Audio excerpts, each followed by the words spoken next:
Section 1. You will hear a woman making a hotel reservation over the phone. First, you have some time to look at questions 1 to 4.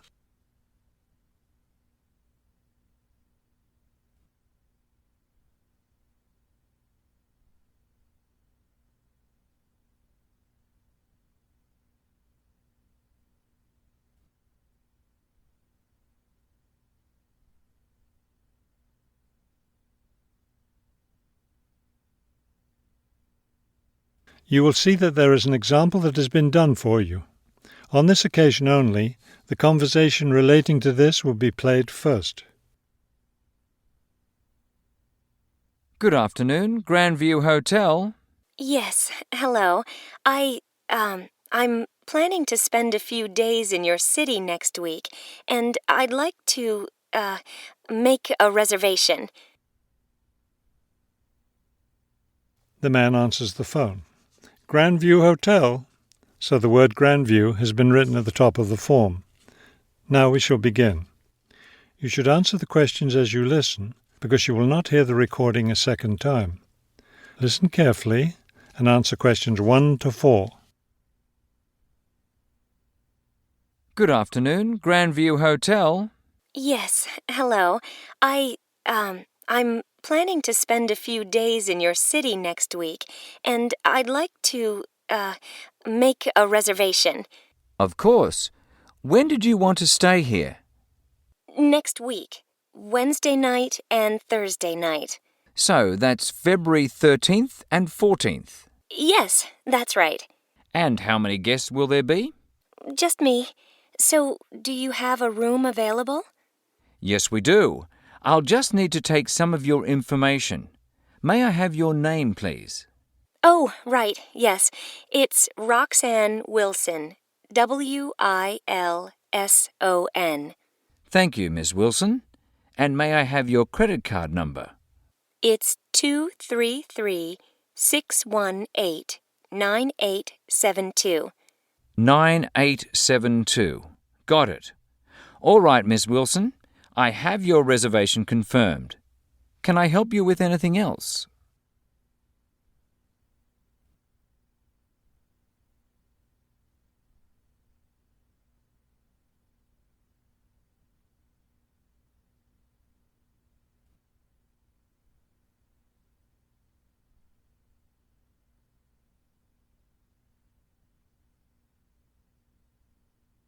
Now listen and answer questions 5 to 10. Well, yes. I was wondering, since I'll have a couple of free hours Friday morning before I leave, is there anything interesting to see close to the hotel? Do you like museums? The art museum's very close by. I love museums, but not art. Can't stand it. I've heard your city has a very interesting science museum, though. Yes, but unfortunately it's closed in the winter. Are you interested in shopping? Sure, I love shopping. Are there any good stores nearby? Yes, we have a large shopping mall just 2 bus stops away. You take the bus to Monument Square, and it's just half a block from there. Just look for the post office, and you'll see the mall entrance next to it. Fabulous. What about lunch? I hear your city has good restaurants. Yes, there's a nice restaurant very near. It's just across the street from the park. Sounds good. I can have lunch, then walk in the park afterwards. I have one more question. What's the best way to get to the hotel from the airport? Subway is the fastest, of course. There are buses, but they're quite slow. I'll be arriving quite late, after 10 p.m. I thought I might have to take a taxi. The subway runs until midnight. Oh, good. Then I'll do that. Will there be someone at the hotel front desk that late? Oh, yes. The front desk stays open until 2. That is the end of section 1. You now have half a minute to check your answers.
Section 2.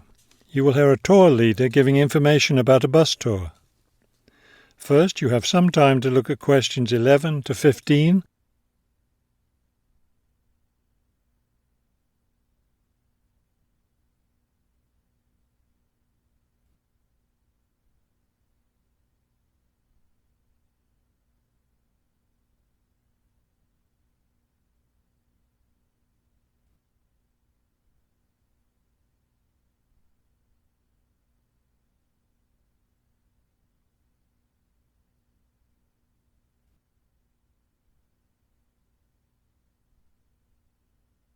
As you listen to the first part of the talk, answer questions 11 to 15. Thank you for choosing City Tours.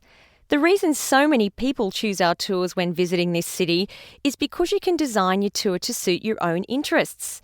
Your all-day pass entitles you to board our bus at any stop and stay as long as you like at each place.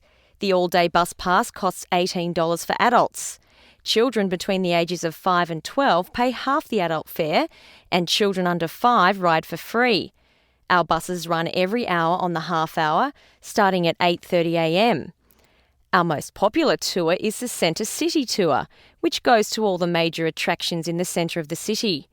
From the starting point here at the tour bus office, the bus goes to the first stop, Hill Park. As you may guess, this park is located at the top of a small hill. The next stop is the fishing docks. Following that, the bus goes on to the third stop, Bay Bridge, located at the foot of the bridge which crosses the bay. The fourth stop is in the shopping district. Then the fifth and last stop is at Green Street.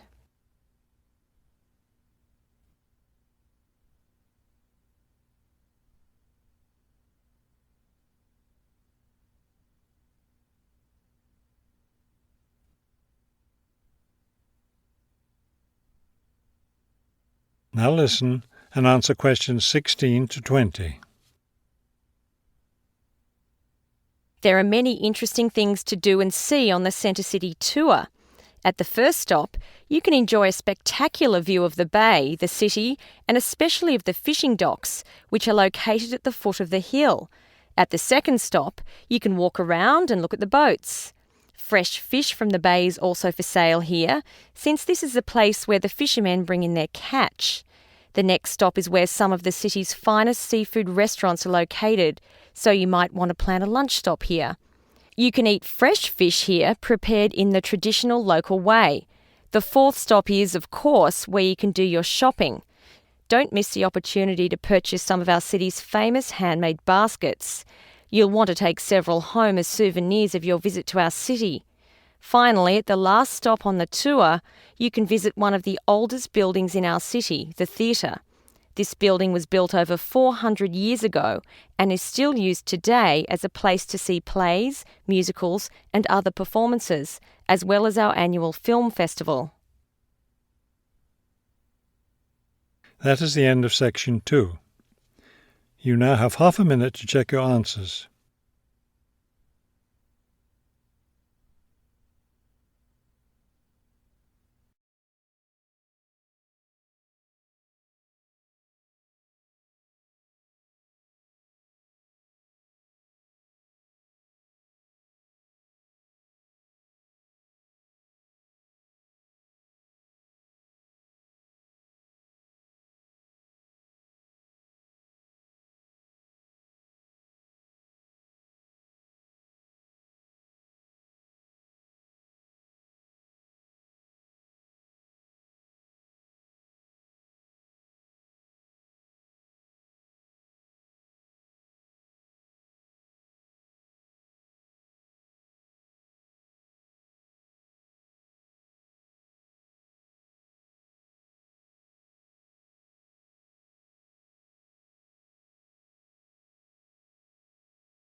Section 3.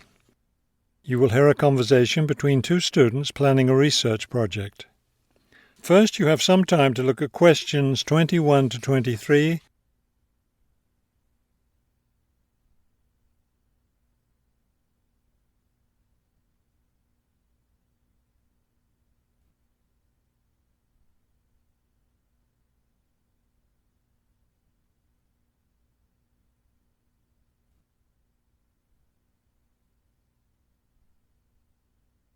As you listen to the first part of the conversation, answer questions 21 to 23. We'd better start planning our research project because we don't have much time left before it's due. I know, only 3 more weeks. Is that all? I thought we had more time than that. Well, let's get to work then. Okay, so we agreed we're going to interview shoppers about their spending habits. Did we decide to conduct our interviews at the department store? We haven't decided anything definitely yet, but I think the shopping mall would be a better place. We'd get more of a variety of shoppers there. Yes, that's a good point. So let's do that. How many interviews did the professor say we had to complete? She said at least 30. That sounds like a lot, doesn't it?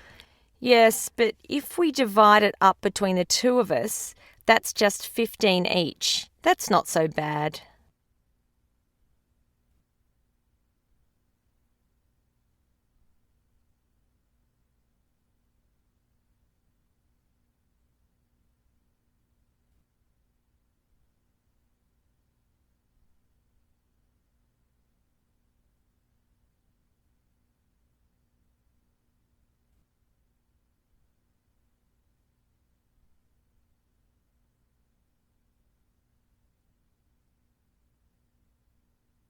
Now listen and answer questions 24 to 30.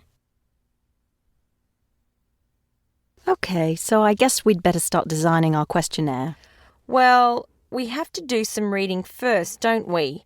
Didn't we say we were going to compare our results to the results of a government study?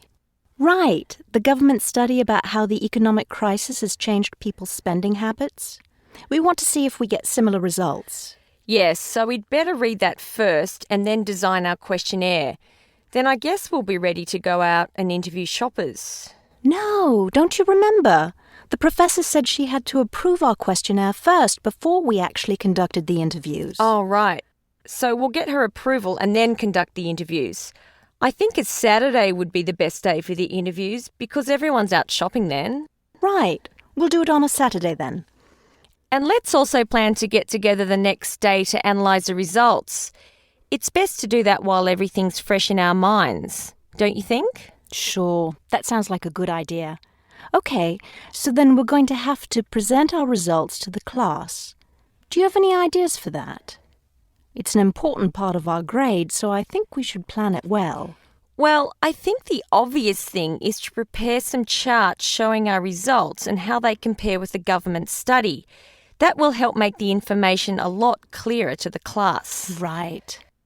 Okay, so we'll draw up some charts of the results. And then that's it. All that will be left to do is give the class presentation. Do you think we can be ready on time? I sure hope so. Let's get started now. That is the end of section 3. You now have half a minute to check your answers.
Section 4. You will hear a professor give a lecture on Louisa May Alcott. First, you have some time to look at the questions 31 to 40.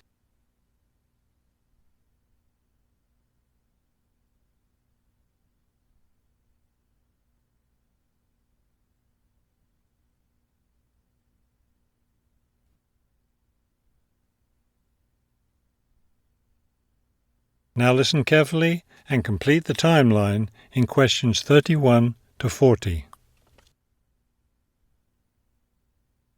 Good afternoon. Today I'd like to continue our discussion of the lives of prominent American writers by talking about Louisa May Alcott, one of the best-known 19th century writers. Alcott is known for her moralistic girls' novels, but she was a much more serious individual than those novels might lead one to believe. She was born in 1832, the daughter of Bronson Alcott, who was one of the founders of the Transcendentalist movement. Bronson Alcott was a philosopher, but not a provider, and the family lived close to poverty. From an early age, Louisa was determined to find a way to improve her family's economic situation. As a teenager, she worked to support her family by taking on a variety of low-paying jobs, including teacher, seamstress, and household servant. Alcott also started writing when she was young. She wrote her first novel when she was just 17 years old, although it wasn't published until many years after her death. It was called The Inheritance. In 1861, the Civil War broke out. Alcott worked as a volunteer, sewing uniforms and bandages for soldiers. The following year, she enlisted as an Army nurse. She spent the war years in Washington, nursing wounded soldiers at a military hospital. While working at the hospital, she wrote many letters to her family at home in Massachusetts. After the war, she turned the letters into a book, which was published under the title Hospital Sketches. She also wrote numerous romantic stories, which she sold to magazines. Around this same time, she was offered the opportunity to travel to Europe as the companion to an invalid. When she returned home from Europe in 1866, she found her family still in financial difficulty and in need of money, so she went back to writing. Her big break came in 1868, with the publication of her first novel for girls, Little Women. The novel achieved instant success, and the public wanted more. From then on, Alcott supported herself and her family by writing novels for girls. It wasn't the writing she had dreamed of doing, but it earned her a good income. Alcott took care of her family for the rest of her life. In 1878, her youngest sister May got married. A year later, May died after giving birth to a daughter. Louisa Alcott raised her sister's orphaned child. In 1882, Bronson Alcott suffered a stroke. Soon after that, Louisa Alcott set up a house for him, her niece, her sister Anna, and Anna's 2 sons in Boston. Her mother was no longer living by this time. Alcott was still writing novels for girls, including 2 sequels to Little Women, Little Men and Joe's Boys. The latter was published in 1886. Louisa Alcott had suffered poor health ever since she contracted typhoid fever while working as a war nurse. She died in March of 1888, at the age of 55. She was buried in Concord, Massachusetts. That is the end of section 4. You now have half a minute to check your answers.